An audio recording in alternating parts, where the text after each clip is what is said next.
All right, we're in Quartzsite, back in Quartzsite again. The Bob Davis Podcast. This is the Bob Davis Podcast YouTube channel. The only reason I do these videos is so people are aware that I put up a new audio podcast. I put up a new audio podcast called Back in Quartzsite again with my friend Mike. And we're just two of the reprobates that were in the Peter Santinello video. And thank you for the subs from Peter Santinello, and thank you, Peter, as well. We're going to talk about two podcasts. First of all, the one that Mike and I did, which has been up there for a few days, and the one that I just did and have not put up yet, but will, which is, every Halloween I do sort of a commemoration of being out on the road, and it's been 3 years solid since I went out on the road. And so that the second podcast, and I'll put both in the description box, which is there. You can click on both, and I would prefer that you click on both. I'll probably do a short to talk about it as well. So yeah, I like the look. I like the duster. Dusters are great, don't you think? I think so, because, man, it's dusty. That's why they call them dusters. Is that why they call them dusters, to Yes. keep the dust off? I just ran out of clothes, so we're wearing the uniform of the day. I got my military pants, and I got my green t-shirt. So this is sort of the uniform of the day out here in Quartzsite. So, what did we talk about in that audio podcast? We talked about a bunch of stuff. We talked about questions we were asked. Yeah. Camping in tents. Camping in tents, yeah. Great food. Yeah, we've been eating great food. We've been having some great food. And Robert, if you're watching, you're missing some great meals. I realized that our friend Robert, who was also in that video, has a dim view of our cooking skills, but we've had some phenomenal dinners. Absolutely. Some of the best I've had this season so far. I am, for some reason, the last couple of days, I've just been ravenous. And I mentioned in this most recent podcast that one of the things that shocks me about people, we like to say back in the world, but you people who aren't doing the nomad thing and living in cities and towns, I am shocked by the amount of calories that people back in the world consume on a daily basis. It's shocking. It is shocking. I mean, a hamburger, fast food, processed foods, tons of calories, but what are you doing to burn all that off? Well, we're not doing anything. I'm sitting in my truck. I'm trying to put on. That's why we're not eating. No, I not just that. It's not just the fast food. It's the 3 meals a day thing, where you're eating 3 full meals a day. Generally speaking, we might have a bowl of oatmeal or some beef jerky, for breakfast. Finger foods. Which is what I did, and I just went to town to charge my power station at the library, actually at the municipal court. Don't tell anybody. And I just walk in like I'm supposed to, and I had my little battery tester and shoved it in to make sure that the line was hot, plugged in the power station, and got it charged up. We are in the midst of some deep discussions about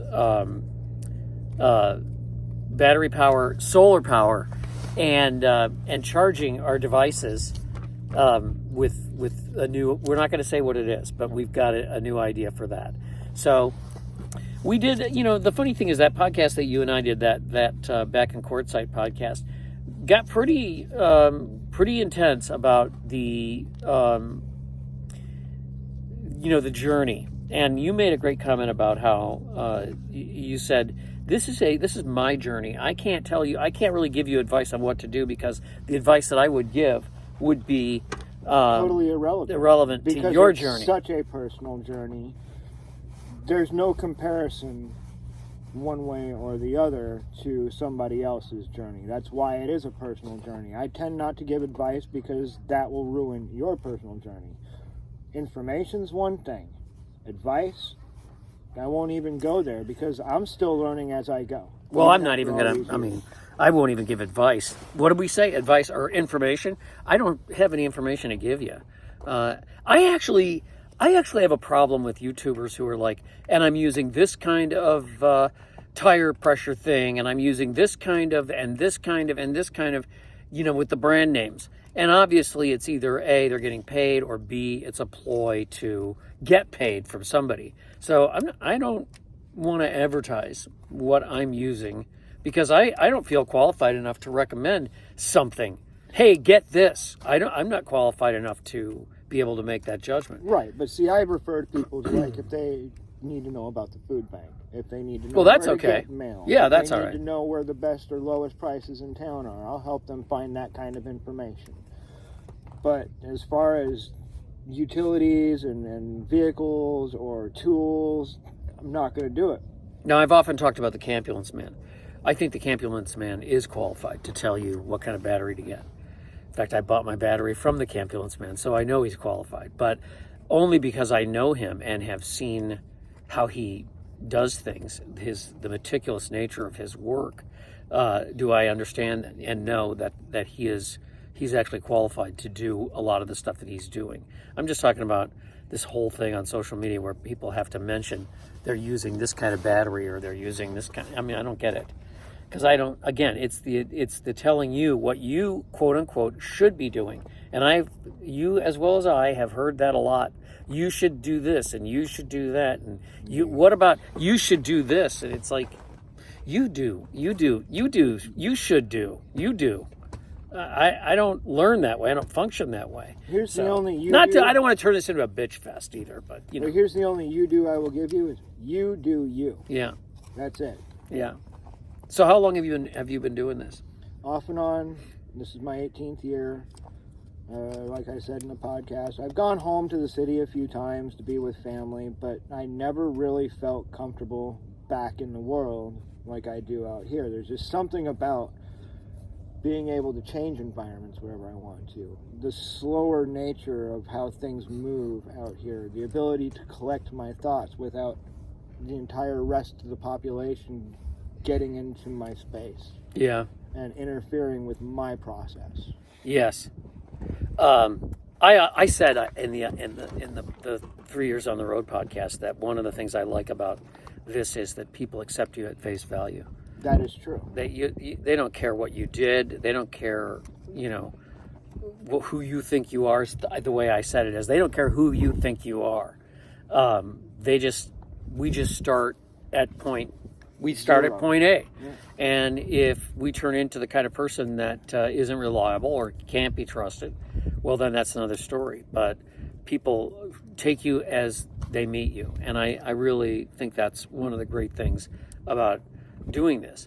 And of course, when I first started, I thought that nomad life meant you just kept driving. And I zoomed all over, we call that gallivanting. Yes. And I certainly had my share of gallivanting. In the first year, that's all I did. I probably drove 10,000 miles in the first year at least. You're not alone in that. I did the same thing when I first started out because I was so excited and I wanted to see as much as possible and learn about the new places that I was going to be able to utilize. Yeah. But then I learned about, maintenance on the vehicle, Yeah. cost of fuel, tires, getting caught in positions where I didn't have any assistance and needed assistance.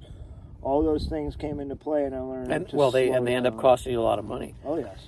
When did you come here first, Quartzsite? When was the first time you came to Quartzsite? 5 years ago. Okay. Here in Quartzsite, I've been in Arizona for 7. I did Tucson, Nogales, Phoenix, Apache Junction, and some of those areas. Then I came out here and have not left since. Well, this is so.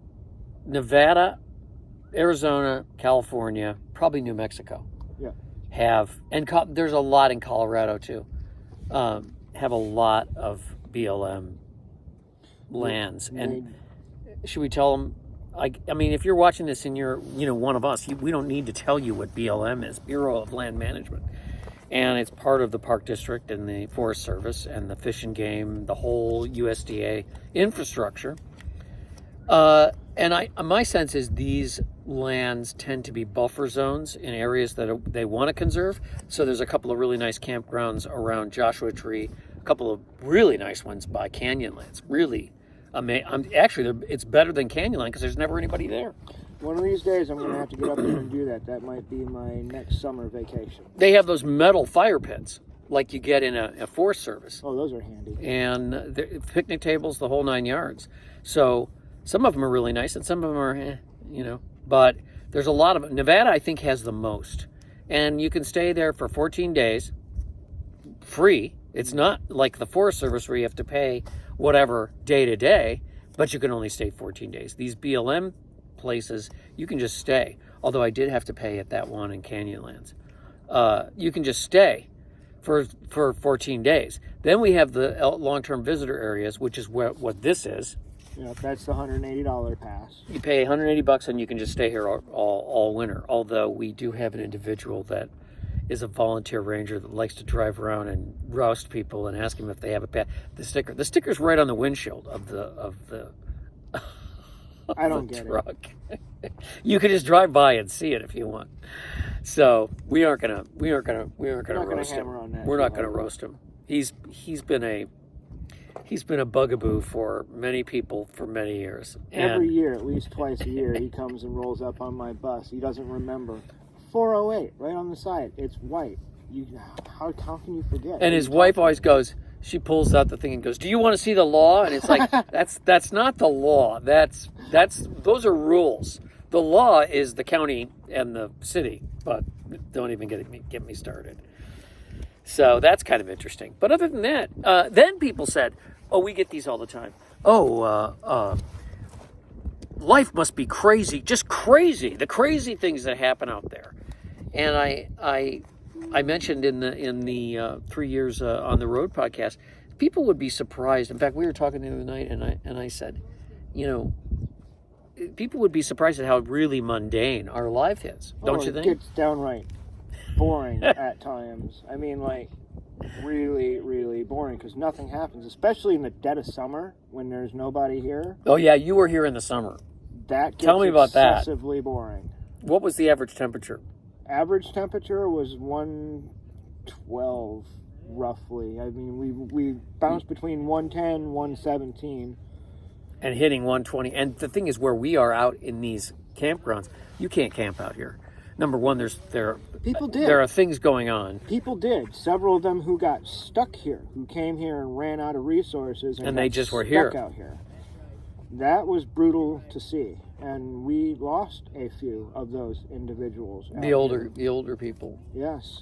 And then the summertime is when the untoward, we'll just say that, things happen, and you don't necessarily want to be out here. I don't know that I want to have this truck out here at 120 degrees. I think the tires not would melt. with a black top either.